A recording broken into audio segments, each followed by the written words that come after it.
Hi everyone, welcome back to my channel. My name is Jadisola, and first of all, I think I want to appreciate every single person that has watched any of my videos so far, every single person that has subscribed.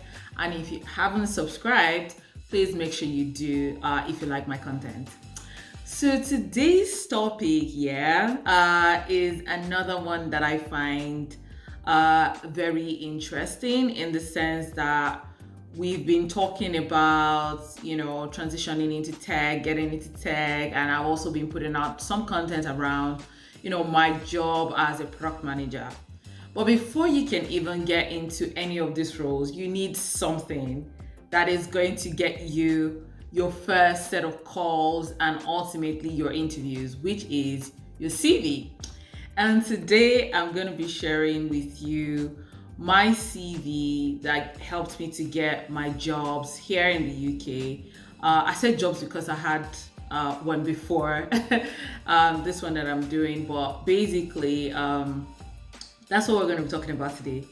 And if you watched my earlier videos that I did on how to find a job here in the UK, if you haven't watched that video, I'm going to try and link it in the description box below.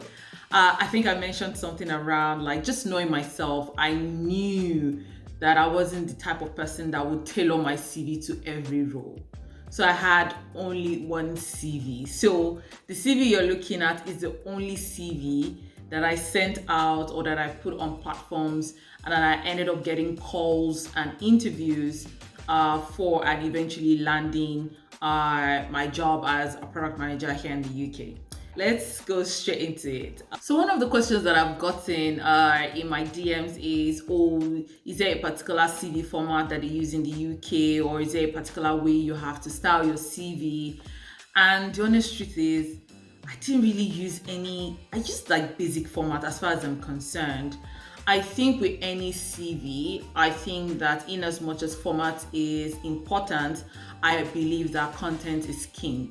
What is the content of your CV? I think that will get you more attention than when you're paying too much attention into the format. Now, while I'm not saying that certain countries don't have like specific formats that they want their CV to be in, what I'm saying is, yes, that format is there, but what is the content? It is the content that is going to get you, those calls from recruiters, or get you through the keyword tracking system that recruiters use. So I would say focus more on that than the format, right? But let's look at my CV first. So I'm going to be looking down a bit because my CV is on my computer, but I'm going to put it on the screen so that you can see as well.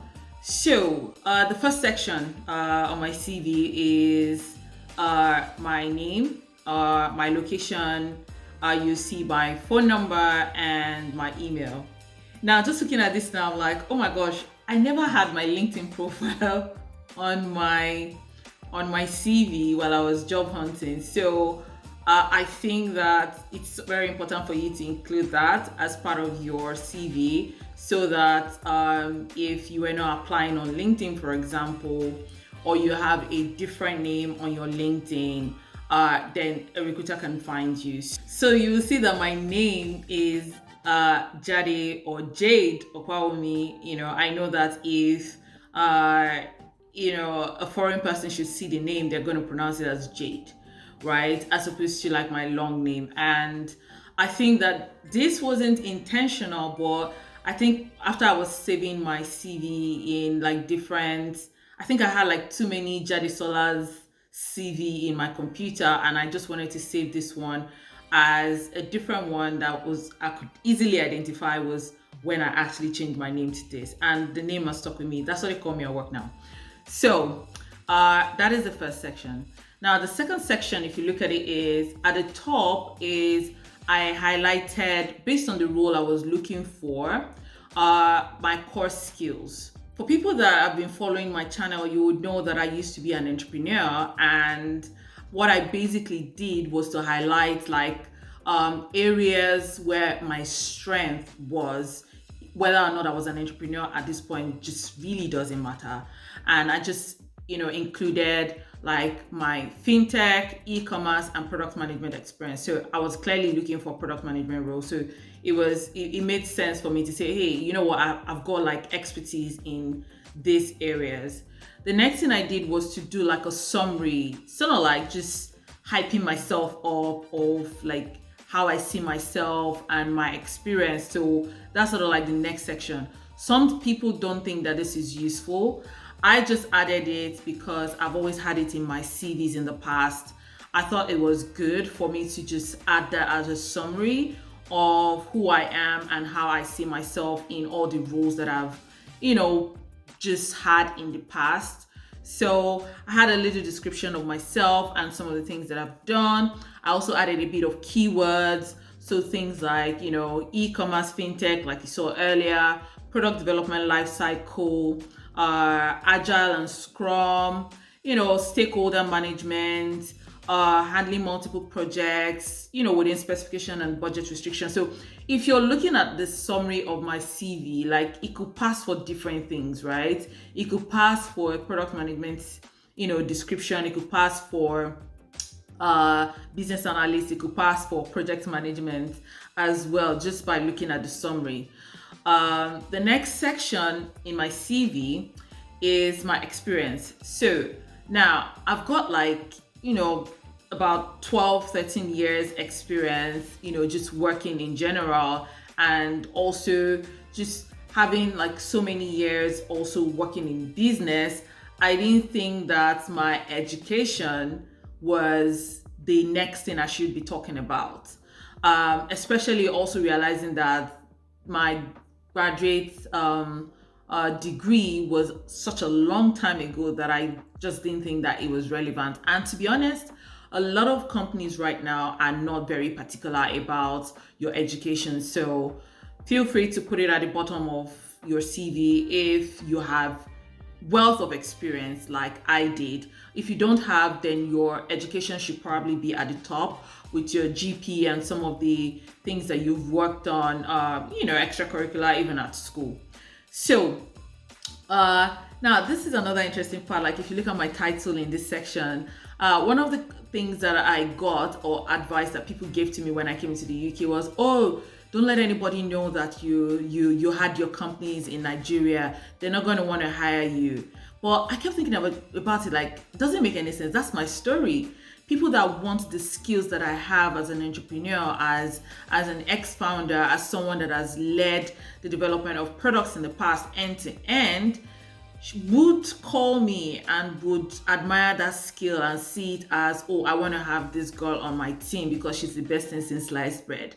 As opposed to me now trying to lower myself to make myself more attractive. While I'm not saying that some people need to do that, what I had to do was to look at the things that I've done within my role, right? And I was the co-founder of the company, and I was also the head of product, amongst other things that I was doing. But I highlighted my experience in product management because that was the role I was looking for. And I had that tunnel vision of just getting into product management here in the UK.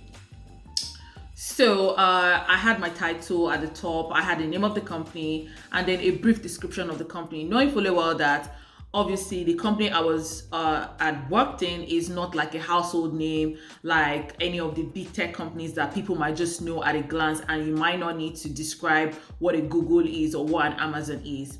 So I put, how long I worked at the company for, and then I also did like a summary of like what I did. So beyond the bullet points that highlighted my achievements, I also had like a little summary of what my role was generally about. And then I went on to describe like my achievements, so you see things like led product team to deliver X products, launched a digital platform that did this, and then just highlighting not just I led this, but what was the outcome of that? So you would see things like originating over X millions of loans to more than X thousands of customers in X months, right? putting actual numbers and people can imagine the scale of what I did. Defined the credit scoring predictive models that led to, X% repayment rate on the company's portfolio. These are things that people want to see, like what is the achievement. So it's not just describing, oh, I did this, but what's the impact of what you have done. If we move on to the next section, it's practically the same type of format. The name of the company, what the description of my role and my achievements, and how long I worked there for. But you also discover that one of the things that I was also doing was to make sure that if keywords are important to them, right? There are certain keywords that are important in product management and things that they want to know that you've done before. So I made sure that while I'm describing things that I've done, I used words that, they would, keywords that they would like to hear. Things like, product backlog, grooming, management, UI, UX, working with cross-functional teams, documentations, wireframes. These are things that I did in my role, and I made sure to highlight them in different roles that I had, throughout my career. One of the things that I also try to do is if I've highlighted a particular skill or achievement in a particular role, even though I did it in other roles, I may skip that and highlight some things that I didn't do in other roles in the new role that I'm talking about. So that gave me enough room. In case you're wondering how long my CV is, because of my years of experience, I think 2 pages is just about right. If you have like over 10 years experience, I think 2 pages is fine.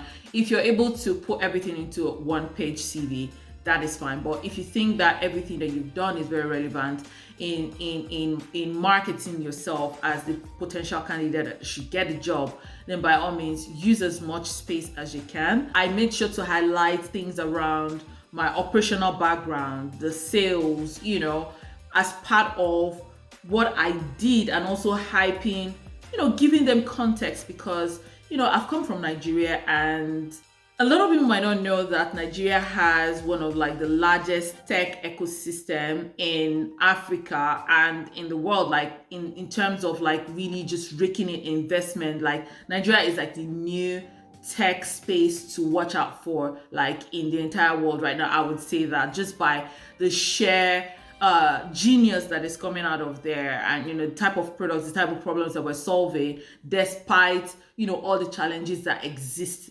in that environment. Just making sure that they have some sort of context as to what I've done in that environment, and in a way that they can also relate with, right? So I highlighted everything that I've done with regards to my experience, and I did that across like 4 companies that I've worked at. So the last section that I added to my CV was my education. Whether or not that was relevant, I wouldn't know. It's just a 1 line in my CV. I graduated since 2008, which is a long time ago, and I didn't think that my education, even though I studied engineering, but I never practiced. I've been on the business side of everything that I've done throughout my career, and I didn't think that I needed to highlight that in particular, but I still added it as part of my CV. And just looking at my CV now, I'm like, well, you've done well. I know that it can be much better in terms of like maybe not making it too worded, if that makes any sense. But it got me a lot of interviews. It got me my job. But from my experience is that a lot of companies would rather learn about your experience as opposed to your educational background, especially if you've got the experience, right? They want to know what you've done. They want to know your capability, and that's what they're going to be looking at. If you want this template, I'm open to sharing it. Just leave a comment in the comment section below. I'll look for how to maybe put it in a drive and share it with you if you're looking into breaking into product management, or maybe you have some sort of like the same background that I had in terms of being an entrepreneur, and then you're now moving back to 9 to 5, how you can position yourself and describe some of your achievements.